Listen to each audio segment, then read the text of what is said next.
2014 অথবা 13 মিলে 7-8টার মতো আজকে হিজাবের দোকানে শুধু 22,000 টাকা। জামাই এবার আমারে ধমকাইতে আসছে। এই হলো আহাদ মামা, দোকানের নাম হলো এয়ার ফ্যাশন। এই জামাটা কিন্তু আমাদের অনেক পছন্দ হয়েছিল। 15 থেকে 20টা মনে কিনতে হবে। ট্রিপকে ভালোবেসে অবশ্যই শেয়ার করে দেবেন। বাংলাদেশে আসছি, নিউ মার্কেটে শপিং না করলে কি হয়। আজকে আমরা চলে আসছি নিউ মার্কেটে। হ্যালো এভরিওয়ান, আসসালামু আলাইকুম। আশা করি সবাই খুব ভালো আছেন, আমরা ভালো আছি আলহামদুলিল্লাহ। প্রথমে আমরা আইসা নামলাম নিউ মার্কেটের 1 নম্বর গেটে।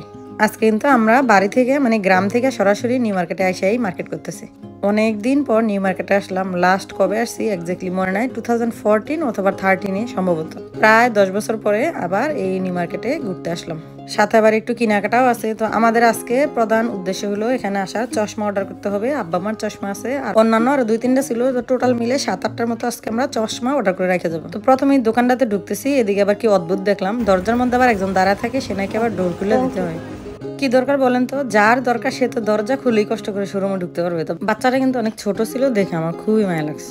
আমাদের দরজা খুলতে দেরি হইতেছিল দেখে মালিকটা দেখলাম আবার বাচ্চারা একটু ধমক দিল যে তাড়াতাড়ি দরজাটা খুলো না, কোন দিকে তাকায় থাকো এরকম। আমাদের আরেক চশমা দিয়েছে। কি মান হয়েছে চশমা দিয়ে? এদিকে আরেকটা জিনিস জানতে পারলাম, এরকম মেশিনের ভিতরে চশমাকে স্ক্যান করে বুঝতে পারে যে চশমার পাওয়ার কত। বেশি বড় হয়ে জানিস তোমার জন্য।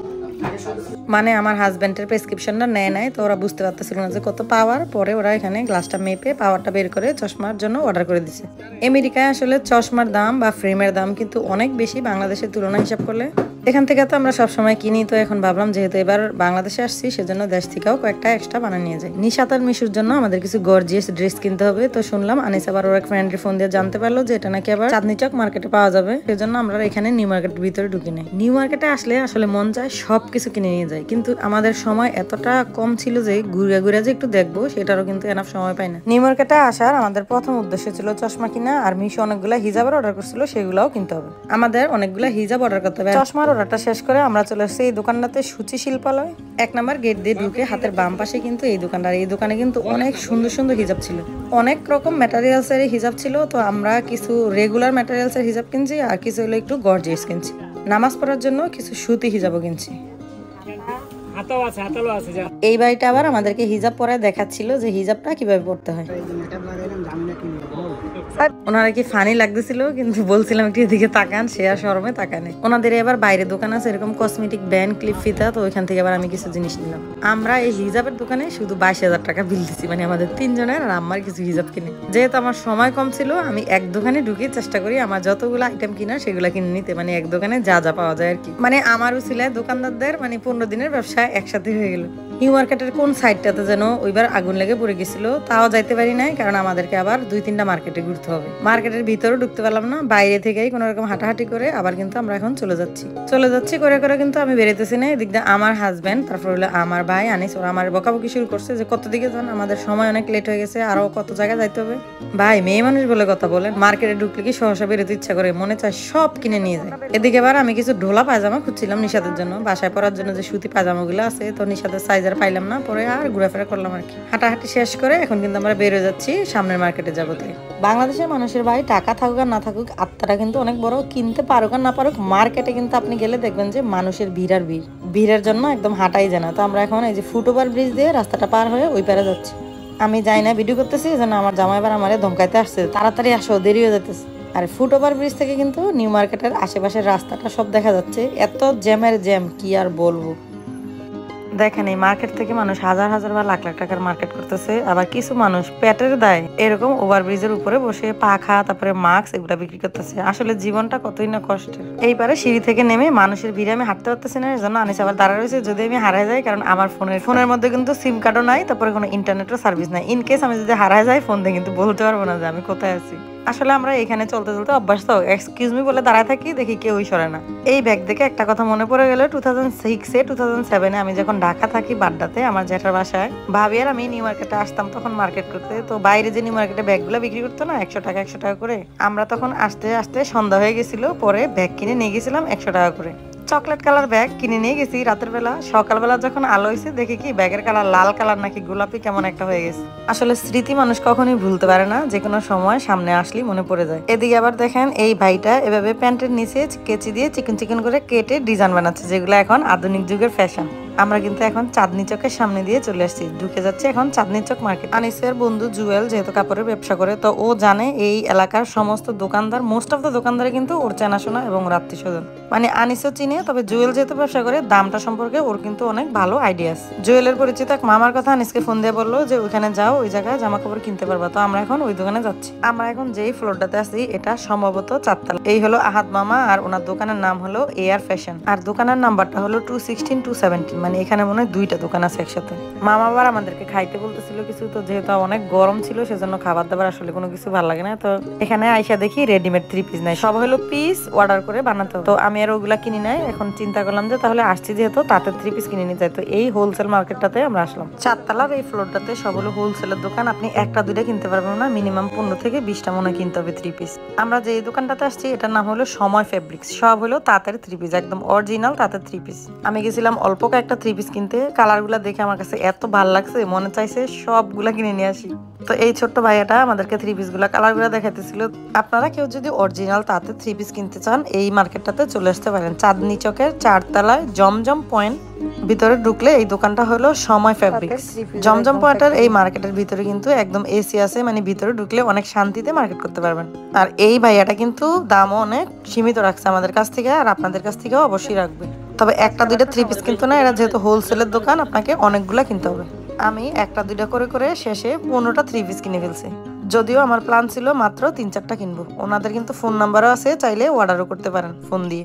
আপনার জিনিসগুলো কিন্তু এখানে আইসেই পিক আপ করতে হবে, কারণ ওনারা কিন্তু হোম ডেলিভারি দেয় না, যেহেতু এটা হোলসেল মার্কেট। কেনাকাটা শেষ করে আমরা যখন মার্কেট থেকে বেরোছি না, বাইরে বেরোইতে এত গরম লাগতেছে, মানে এসি থেকে বাইরে বেরোলে আগুনে পুরো শরীরটাই জ্বলে যায়। এখন কিন্তু আমরা গাউসিয়া মার্কেটে চলে আসছি। ওই আহাদ মামা বললো যে এই গাউসিয়া মার্কেটে আমরা রেডিমেড 3 পিস বা রেডিমেড গাউন টাউন এগুলো পাবো, যেগুলো নিশাত আর মিশুর জন্য খুঁজতেছিলাম। সব জুয়েলারি সামনে।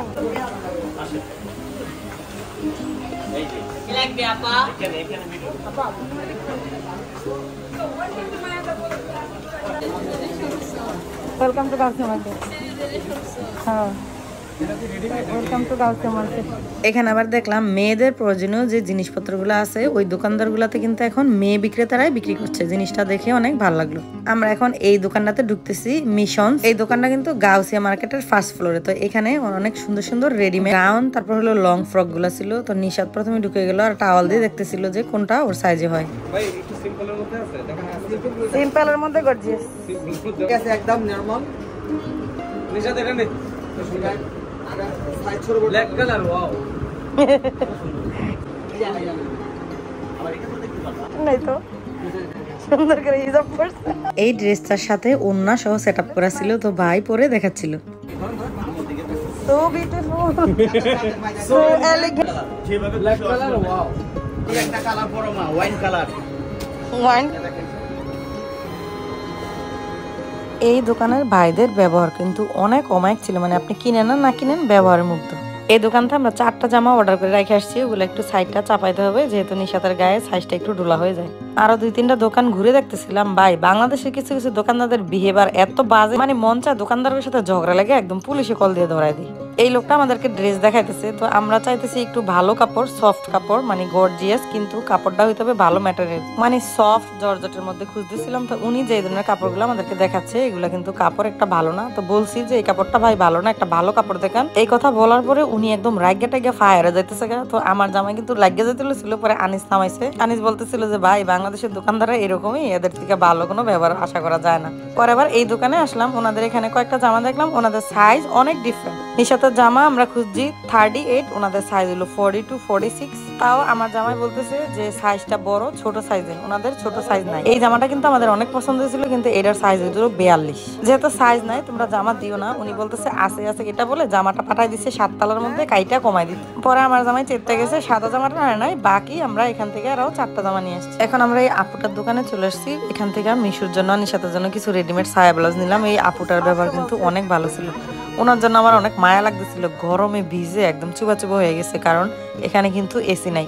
দোকানগুলো এত ছোট ছোট, মানে ঘুরার কোনো জায়গা নাই, তারপরে হলো গরম, আর ফ্যানের বাতাস তো তেমন একটা লাগে না, খুবই কষ্ট আসলে এই গরমে দিয়ে কাজ করা। এই আপুর পাশের দোকানদার থেকে শুনলাম ওনারা নাকি একটা কাস্টমারকে কিছু টাকা বাকি দিছে, কিছু টাকা নগদ দিয়ে গেছিল, বলছে বাসায় গিয়ে বিকাশ করে পাঠাই দিবে। কিন্তু ওই কাস্টমার বাড়িতে গিয়ে ফোন বন্ধ, তার আর খুঁজে পায় না, টাকাও আর দেওয়ার কোনো নামগন্ধ নেই। মানে কিছু কিছু দোকানদারের বিহেভিয়ার অনেক রুড, আর কিছু কিছু কাস্টমার হলো অনেক বাটপার। অনেক বছর পর আবার নিশাদার আমি রিক্সায় উঠলাম, আর এই রিক্সাটা কিন্তু ছিল পায়ে চালিত রিক্সা। দেখেন গরমে রিক্সাওয়ালা মামার ঘামে ভিজে শরীরটা একদম চুপা হয়ে গেছে, কত কষ্ট শুধু ফ্যামিলি চালানোর জন্য, পেটের দায়ে এত কষ্ট করে রোদে বৃষ্টিতে ভিজে আমাদের এই রিক্সাওয়ালা মামারা কিন্তু টাকা ইনকাম করে। তারপরও কিছু কিছু লোক 2 টাকা 5 টাকার জন্য ওনাদের সাথে মারামারি করে, কিলাকিলি করে, খুব বার্গেটিং করে। এই জিনিসটা আমার একদমই ভালো লাগে না। আমি কিন্তু আমার সাধ্য মতো মামাকে যা দরকার তা দিয়ে দিছি। আমরা কিন্তু আজকে এখানে কেনাকাটা শেষ করে চলে যাবো বাড্ডা, আর সেই ভিডিওটা কিন্তু আসবে পরের ভিডিওতে। আমাদের বাংলাদেশ বেকারত্বের কারণে শিক্ষিত ছেলেরা এভাবে বাইক রাইডে কাজ করে, কি লাভ এত কষ্ট করে পড়াশোনা করে বলেন তো? একদিন বাংলাদেশে সব শিক্ষিত যুবকরা চাকরি পাবে সেই আশাই করি। আর আজকের ভিডিওটি কিন্তু এখানেই সমাপ্ত করে দিচ্ছি। সবাই ভালো থাকবেন, ভিডিওটি ভালো লাগে লাইক কমেন্ট শেয়ার করবেন, আপুকে ভালোবেসে অবশ্যই শেয়ার করে দিবেন। নিউ মার্কেট থেকে আজকের মতো বিদায় নিচ্ছি, আল্লাহ হাফেজ। আবার দেখা হবে কোনো একদিন এই নিউ মার্কেটে।